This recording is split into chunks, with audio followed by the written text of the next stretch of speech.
lagi di channel YouTube Interclub Indonesia. Kali ini kita mau ngobrol prediksi pertandingan Inter selanjutnya. Kita balik lagi sama Pak Pres kita. Ada Abdi, ada Om Jo, sama ada Om Eri.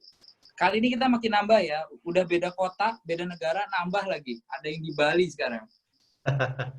Saya di Malang sekarang. Saya di Malang. Mohon izin saya di Malang sekarang. Iya. Sekarang kita mau ngobrolin match selanjutnya. Kita mau melawan Bolonya. Bolonya ini juga sebenarnya dibilang tim kecil juga enggak, tapi dia kadang-kadang menyulitkan Inter juga gitu permainannya. Nah, kita mau nanya dulu nih. Inter di situ. Iya, kita mau nanya sama yang baru muncul nih, Bung Eri nih. Bung Eri, kira-kira lawan Bologna gimana nih? Masih bisa dapat 3 poin nggak? Harusnya sih begitu ya, untuk menjaga peluang ya. Karena ya kita ingat aja coba pertandingan terakhir lawan Bologna itu kan kesulitan ya. Ya kan, kesulitan. Itu golnya Gabbiadini itu sumpah ya. Gabbiadini kan terakhir kali kita dibobol kan Bologna kan Gabbiadini itu bola-bola colongan loh itu. Bola colongan, tapi untungnya kita bisa kok. Dan saya harap please lah, biarkan jantung kami sehat, jangan nomor drama, nomor sensation, please just give me 3 points, dah itu aja sih. Tapi aneh pesimis 2-0 insya Allah, amin. 2-0. Ini kayaknya yang berat ya. 2-0. Nonton Inter gak jantungan tuh kayaknya bukan nonton Inter. Iya. Tapi iya, cuma please lah, cukup sudah dengan dramanya sudah. Kasihan jantung ini. Kasihan jantung ini. Om Jo gimana Om Jo? Ada visual yang mau ditampilkan nih? Oke. Bolonya itu agak mirip sama Parma ya. Soalnya ada pemain-pemain yang kenceng. Jadi kalau kita lihat kemungkinan nanti startingnya seperti ini ya. Skriniar kan masih belum main ya, berarti masih ada Godin. Jadi kalau lini depannya itu termasuk cepat ya mereka ya. Kan Mihailovic itu biarpun dia pemain bertahan, tapi strategi dia itu bukan strategi bertahan. Permainannya dia tuh cenderung cepat karena kebetulan dia juga punya amunisi yang cepat. Di depan di mereka itu ada Orsolini pasti kan, Orsolini. Palacio biarpun sekarang sudah hampir 40 ya, 38 tahun tapi tetap 40 ya. voucher ya, tetap di kotak penalti tetap bahaya. Kemudian ada Musa Baro ini yang kemarin sempat nyetak gol terus. Cadangannya masih ada Sansone ya. Jadi kalau formasi mereka cenderung 4-3-3, sebenarnya mereka main terbuka. Kalau main terbuka seharusnya Conte bisa memanfaatkan hal ini. Menurut aku sih demikian. Kalau optimis tetap optimis. Kita sementara ini juga grafik cukup bagus ya. Iya. Berarti optimis ya Om Jo ya. Kita main di kandang lagi ya ini. Ya, main kandang. Ini kandang kita. Buat Abdi nih, Abdi. Oke. Kayaknya akhir-akhir Inter lagi sering banget kecolongan di awal. Iya. Kayak kaget gitu back-backnya. Iya. Kemarin juga Godin juga nggak kelihatan apa ya, kayak harusnya dia tuh pemain senior gitu, pengalaman, tapi kayak pengalamannya hilang. Gimana nih menurut Abdi nih? Lini belakang. Beda liga soalnya. Iya, jadi ini sih kalau gue sih lebih mikir terkait formasi ya. Di sini kan biasa Godin bermain 4 back sejajar, di sini harus 3 back gitu. Yang ibaratnya itu pasti ada celah yang ditinggalkan gitu. Dan saya sih mikirnya ini ya masih adaptasi gitu. Inter dengan main 3 back seperti ini pasti adaptasi dan terutama di pemain-pemain belakangnya. Dan di mana juga kita punya wing yang kadang turun bawahnya lambat gitu. Jadi itu ya mungkin dengan adanya Hakimi ya semoga bisa lebih baik untuk musim depan gitu. Tapi karena registrasi pemain kan belum bisa ya sampai 1 September ya. Belum. Jadi kita ya mungkin bakal banyak celah-celah yang ditinggalkan dari sisi outside kali ya, dari sisi luar gitu. Ya mungkin kita berharap Asli yang atau Biragi ataupun Moses sama Kandreva bisa lebih menjaga kedalaman juga gitu. Untuk mengcover yang back-back kita juga itu. Gitu sih. Betul. Lanjut ke Pak Pres nih, Pak Pres. Yap. Dua pertandingan lalu kita tuh kayak nggak punya striker. Kita yang ngegolin dua-duanya back. Menurut Pak Pres ada yang salah nggak dengan kinerja striker kita nih? Kenapa back dua-duanya golin? Sebenarnya kemarin agak disayangkan sih sebenarnya Lukaku bisa dijaga ketat oleh Alves ya, yang notabene adalah Bruno Alves yang notabene juga sudah 38 tahun ya kan. Tapi sekali lagi kemarin yang saya juga sempat menebak bahwa Bastoni akan ngegolin kan, dan itu ternyata ngegolin. Luar biasa. Walaupun Eriksen tidak ngegolin sama Lukaku, tapi Bastoni ngegolin. Entah kenapa, cuman ya bukan di situ sih. Cuman saya rasa kembalinya Brozovic mungkin ya akan membantu Inter juga di pertandingan selanjutnya melawan Bolog. Nah, terlepas dari kemarin dua-duanya adalah pemain bertahan, saya hanya menyoroti para pemain tengah yang menurutku kurang maksimal untuk mengalirkan bola ke depan. Kalau aku sih begitu, lebih ke itu. Bukan karena siapa yang mencetak gol, tapi karena pemain tengahnya kurang koordinasi yang bagus dengan penyerang. Kalau menurutku itu aja sih. Oke. Om Jo nih, Om Jo. Menurut Om Jo, prediksi singkat aja akan seperti apa jalannya pertandingan? Kita tetap menguasai, tapi yang harus dikhawatirkan tetap serangan balik. Karena seperti pada saat kita melawan Parma, kita harus antisipasi karena Bolonya mempunyai pemain-pemain yang cepat, yang kayak Gervinho. Nah, itu. Jadi bahayanya ada di situ. Jadi kalau sampai ini lepas sedikit aja, itu menurut aku sangat bahaya ya. Dan kenapa tadi dibilang sama si Abi Godin itu? Ya karena memang strategi Conte itu ya seperti itu. Jadi bikin capek center back. Bastoni bisa ngegolin ya karena strateginya Conte. Ini umpan dari Kuka kemarin kan bisa dieksploitasi sama si Gervinho toh. Iya. Nah ini yang bahaya tuh yang kayak gini-gini. Dia Bolonya punya Musa Barao, Sansone, Orsolini. Itu yang sangat bahaya itu. Begitu bola dilewatin, ini yang bikin gol kemarin itu. Ini yang kecolongan sebenarnya D'Ambrosio ya. Dia tidak menyadari bahwa Gervinho itu datang dari sebelah kiri. Padahal kalau dia full heading mungkin masih bisa kena lah ya. Betul. Padahal Ambrosio ditaruh di situ untuk mengimbangi Gervinho. Karena kalau Godin ditaruh di situ, habis juga. Kita nggak ada pilihan lain. Ini strateginya aku bikin sedikit, ya kayak gini nih, simple aja. Jadi memang, tuh, Bastoni, Godin itu untuk ikut naik juga. Ini yang bikin capek. Makanya sebenarnya pergantian 5 pemain itu menguntungkan kita. Karena Conte bisa ganti wing dua-duanya fresh sesuai dengan yang dia mau. Karena strategi Conte itu bikin capek center back dan bikin capek wing back. Itu sebenarnya. Oke, makanya butuh darah segar nih, Hakimi. Butuh darah segar yang muda-muda, betul sekali. Hakimi. Tapi jangan terlalu... Sorry, saya tadi mau koreksi, bukan Gabbiadini, Soriano, maaf. Oh, Soriano. Ya. Makanya kok Gabbiadini bukannya di Sampdoria ya. Ya, sorry, lupa. Maaf. Bung Eri, kira-kira skornya berapa nih? Siapa yang ngegolin?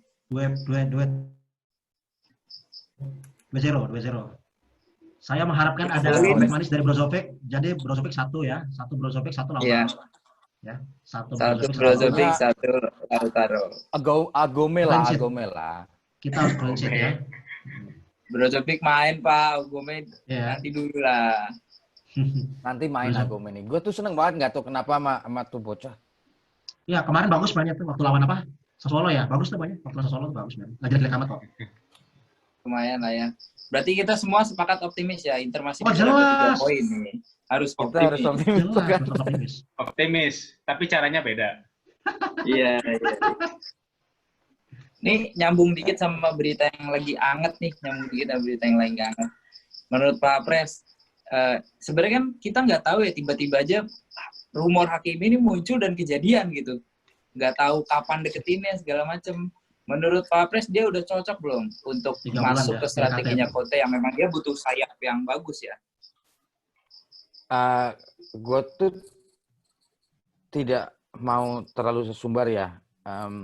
Kita sebenarnya dulu sebenarnya Hakimi kan pernah juga ditawarkan ke Inter, cuman justru Inter milih Simone Verzako.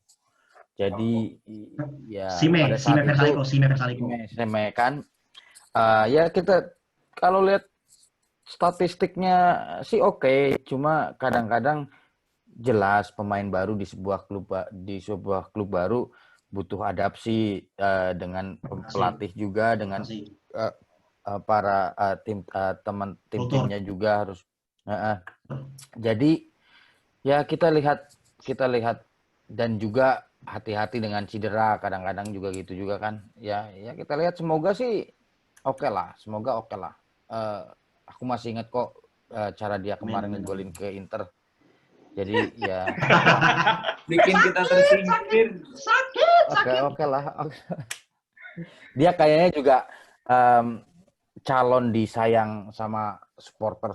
Kalau aku lihat, kalau emang dia mainnya bagus, dia calon disayang. Kita sudah lama sekali tidak mempunyai back sayap yang benar-benar bagus setelah Maicon. Kita sempat punya D'Ambrosio beberapa pertandingan doang, habis itu ya up and down, cuman ya kita semoga Hakimi ini untung-untungan sih Ambrosio tuh angin-anginan. Abdi dengan 40 juta euro plus 5 juta katanya info yang beredar. Udah pantas belum buat seorang Hakimi yang masih muda? Kalau masalah harga sih sebenarnya itu terkait lagi kan dengan negosiasi ya antara kedua klub gitu. Nah, kalau kita ngomong 40 juta euro, memang beberapa tahun ini harga itu memang gila-gilaan gitu ya. Bahkan untuk seukuran back gitu, Harry Maguire itu bisa sampai 80-an gitu. Iya. Itu emang MU-nya aja dibohongin. Ya terlepas dari itu memang saya sih berpikir gitu. Memang untuk mendatangkan pemain kualitas, satu Inter harus rebut-rebutan kan dengan yang lain gitu. Ya kalau rebut-rebutan selain masalah komitmen pribadi pemain ya tentu di harga. Nah tentu terkait harga yang besar ini ya balik lagi kalau saya rasa sih melihat track record-nya mungkin agak cukup ketinggian ya gitu. Dan itu juga yang membuat Dortmund nggak mau nebus gitu sebenarnya kan gitu. Padahal kan secara ball possession mungkin Dortmund lebih unggul gitu dibanding Inter gitu. Dan secara Hakimi nggak perlu adaptasi lagi gitu kan. Nggak perlu memperebutkan tempat lagi, kasarnya seperti itu. Cuman yang balik lagi gitu. Karena ini sepak bola adalah ya industri, terus juga perebutan, persaingan, ya mungkin ini harga yang dikorbankan ya semoga saja 40 jutanya tidak mengecewakan kayak Joe Mario. Gitu. Kayak Joe Mario ya. Aduh sedih. Joe Mario 45 ya. Sedih banget kalau gitu mah, Joe Mario sedih banget. Om Jo, prediksi Om Jo, top atau flop? Jelas top lah. Enggak, memang itu kita harus akui kalau memang Conte nggak mau merubah cara mainnya, ya memang dia butuh pemain seperti Hakimi yang tenaganya muda, menyerangnya bagus, bertahannya bagus. Ya kita sudah lihat sendiri toh track recordnya dia, bagaimana dia mempecundangi kita, itu udah sedih bener. Memang betul. Jadi apa namanya? Itu juga buat kita, buat Inter itu juga bagus ya, karena memang Hakimi memang salah satu pemain muda yang memang menonjol dan akhirnya Inter dapat. Terus terang aku juga kaget dan seneng, pastinya seneng kaget lah. Itu idaman lah, idaman. Kalau Conte masih main 3-5-2, Kita butuh wingback yang seperti Hakimi ya. Sekarang itu kan di kanan ya. Nanti kita pikirin juga yang di kiri siapa. Nagatomo. Masa balik lagi. Nagatomo. Anjay, balik lagi. Kalau di kiri sih gosipnya Alonso atau Palmieri ya, kita tunggu aja lah ya. Perkembangan bursa transfer. Oke, terima kasih buat teman-teman yang sudah ikut meramaikan acara kita nih hari ini yang seru habis. Semoga kita bisa menang lagi lawan Bolonya nanti malam. Amin. Terima kasih semuanya. Satu pertanyaan dong, buat teman-teman nih.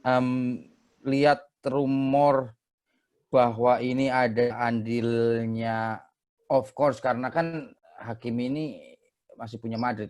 Benar nggak sih yang aku baca bahwa ini juga ada sangkut pautnya dengan transfer Lautaro ke Barcelona yang Real Madrid menyampaikan hanya mau dengan memberikan Hakimi, tapi dengan syarat Inter juga tentang Lautaro, Barcelona harus membayar cash, kalau tidak supaya, karena kan emang semua orang juga tahu bahwa saat ini Barcelona sedang mengalami krisis keuangan. Menurut Bang Jo, Abdi, Eri, dan Bang Emir gimana? Teori konspirasi ya ini jadinya. Teori konspirasi. Enggak, Gimana Pak Eri dulu, Pak Eri? Oh iya Bang Jo dulu, silakan. Enggak, yang bikin kemarin itu menjadi rumor itu muncul karena Barcelona nawarin Semedo. Barcelona nawarin Semedo supaya uang untuk membayar Lautaro menjadi sedikit berkurang. Nah, mungkin ya rumor itu muncul, kemudian Madrid memberikan. Sebenarnya kan agak kaget juga ya, Zidane meskipun sedang memakai 4 back, agak kaget juga dia mau melepas Hakimi. Nah, itulah kemudian rumor itulah yang muncul. Jadi begitu Inter dapat Hakimi, maka Barcelona akan kesulitan untuk mengurangi harga Lautaro. Itu aja sih, Mas. Ayo, Eri. Jadi kalau kita bicara klausul itu kan banyak ya hal yang kita nggak tahu. Tapi kita harus akui itu bisa jadi nyata adanya ya. Bisa jadi dalam klausul kontrak pembelian Hakimi itu dilarang menjual Lautaro atau striker ke Barcelona, itu bisa jadi kan. Hal seperti itu udah lumrah di sepak bola dan itu bisa aja terjadi. Jadi menurut hemat saya, yang penting gini aja, kita udah dapat Hakimi, kita dapat pemain yang sekiranya bisa meningkatkan kualitas kita, itu udah cukup buat saya, menurut saya. Itu aja sih. Nggak pusing ya? Emir. Ya, nggak perlu pusing. Kalau konspirasi ini, Mir. Kalau gue pribadi sebenarnya ngelihat rumor Hakimi ini kan mengejutkan ya, sebenarnya mengagetkan. Dia juga sempat nanya dulu ke Zidane. Dia nanya, lu akan pakai gue nggak kalau gue balik ke Madrid? Ternyata Zidane bilang, gue masih punya Carvajal. Ya, itu dia juga. Ya, dia bilang. Tapi aku juga mikirnya gitu, dia susah kalau bersaing dengan Carvajal dalam 3 tahun ke depan. Dia di Madrid juga bakalan jadi yang kedua. Terus sempat ada rumor juga akan ada klausul buyback di kontraknya. Tapi ternyata tidak ada kan. Katanya sempat revisi 14 kali untuk klausul kontrak itu segala macam. Sebenarnya kalau dibilang ada ke arah upaya Real Madrid menjegal Barcelona, ada. Cuman kayaknya ini lebih ke kedekatan sih. Gua rasa kedekatan Inter sama Madrid kan cukup bagus ya selama beberapa tahun terakhir. Dan beberapa pemain yang gak kepake di Madrid ini di Inter malah bagus. Ada Cambiaso waktu itu yang akhirnya menonjol. Mudah-mudahan sih ini juga nasibnya akan sama, akan jadi bintang di Inter juga. Gue sih ya udahlah, bodo amat lu mau ada konspirasi segala macem. Kita beda liga, yang penting Inter ke juara. Yang penting pakai jersey Inter gitu ya. Iya. Lo Abdi gimana, Di? Oke, ada 2 hal sih yang saya pantau gitu ya. Yang pertama, memang ada hubungan baik antara Madrid sama Inter gitu ya. Terakhir kita kan ngasih Kovacic gitu ya, pemain kesayangan di masa itu gitu. Oh iya benar. Ngasih Kovacic gitu, dan ibaratnya sekarang juga mungkin Madrid melihat potensi Inter ini ada kurangnya di posisi salah satunya di wingback kanan gitu. Dan memang penawaran yang dikasih Barca itu kan Lautaro sama dengan uang sekian pilihannya kan ada yang tadi Semedo, ada Firpo, terus ada Oh, janganlah. Vidal gitu. Itu kan rata-rata pemain-pemain yang ibaratnya bisa dapat yang lain, Inter tuh bisa dapat yang lebih dibanding itu gitu. Itu ya korelasinya adalah dengan ngeblok ngasih Hakimi gitu ya. Terlepas Zidane bilang Hakimi nggak akan masuk skema inti, terus juga ditambah Barca nggak bisa bayar gitu. Madrid juga pengen tapi masih numpuk di depannya gitu. Jadi saling berkaitan sih gitu. Kalau menurut saya gitu ya. Tetap ekonomi lah. Ya. Karena kan itu produknya Real Madrid toh. Ya, produk akademi ya. Iya itu. Madrid Belum tentu dia bisa ngalahin Lord Ambrosio. 40 tuh gede. Gede. Tapi kalau misalnya tiba-tiba mungkin nggak terjadi akhir musim ini, mungkin pertengahan winter break musim depan atau apa, tiba-tiba breng Lautaro tuh bukannya ke Barcelona tapi ke Real Madrid, jeng. Mungkin. Apa? You have to ready. Nggak Bisa jadi. Nggak apa-apa, cuan. You have to ready. Cuan, yang penting bayar. Malah justru yang menarik itu kenapa Hakimi mau ke Inter. Itu. Ingat Itu kan ya, menarik ada juga. sesuatu. Ingat nih. Malah gimana, dengar Pak? karena ada Usin Hari ini Karja, ya, per kan. hari ini Usin klausulnya Karja udah kan lepas jadi ya. ngobrol. Klausul Lautaro udah lepas per hari ini itu. Jangan lupa. Iya. Tanggal 1 Juli ya. Iya, Paling udah bebas. malam ini mungkin official lah. Udah berbeda harga pokoknya. Udah kayak jualan itu aja, apartemen hari Senin naik harga ya. Aduh. Seru. Hakimi. Nanti kita bahas lagi di gosip-gosip selanjutnya. Gosip Tonali kan udah mulai kenceng. Nanti kita bahas lagi di acara selanjutnya nih. Siapa setelah Tonali ya? Nggak terasa udah ini ya. Nggak terasa ya Scudetto bentar lagi. Amin. Lagi. Aroma-aromanya udah mulai kecium.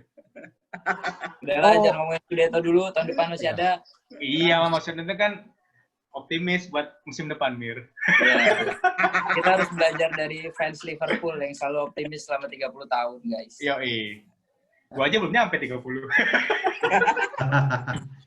Sorry. Jangan ngomongin umur di sini, boy. Sorry. Tahu. Ya ini udah selesai, belum ditutup lah. Iya, oke. Terima kasih semuanya. Sampai jumpa. Jaga kesehatan. Forza Bye, Inter. ciao. Kesehatan. Sempre. Forza Inter sempre. Oke, sampai ketemu lagi. Forza Inter. Aduh. Oh.